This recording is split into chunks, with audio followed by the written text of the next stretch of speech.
Abusive related party transactions, or RPTs, have become a challenge to the integrity of Asian capital markets.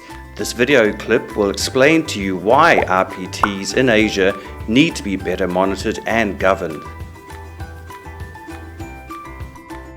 There are three popular ownership models in Asia, namely state ownership, circular ownership, and holding company models. Let's examine the state ownership model. This model is popular in China, Pakistan, the Philippines, Thailand, and Vietnam. In this model, the state is the owner, or a government proxy, such as an industry regulator or an asset management company. Senior management and board positions of firms with state ownership are often filled by political appointees. A typical example is the China Construction Bank. The following is an example of RPTs of a state-owned firm listed in China. ST Monkey King Company was a maker of electrical switches. From December 1999 to February 2001, its assets shrunk from $499 million to $54 million. The reasons were that 1. The city government where the group was headquartered admitted to taking $77 million worth of the group's assets, and 2. Its parent company used ST Monkey King to guarantee up to $440 million in loans to pay the salaries of its 30,000 workers.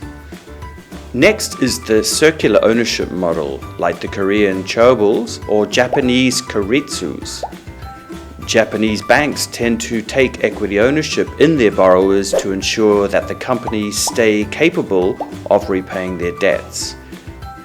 The Lee family's Samsung dynasty example illustrates a complex web of circular cross-holdings of equity among its subsidiaries and affiliates. Next is the holding company model. They are conglomerates taking the form of a pyramid with the controlling family at the top, exerting influence over a number of businesses at the bottom through a handful of key interests in between. An example is the Lai Ka Shang Group in Hong Kong.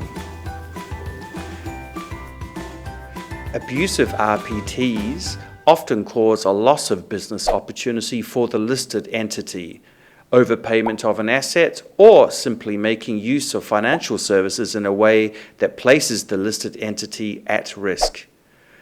The costs of abusive transactions are high, whether in the form of one-off material expropriations of wealth or the low expropriation of wealth via continuous operational transactions.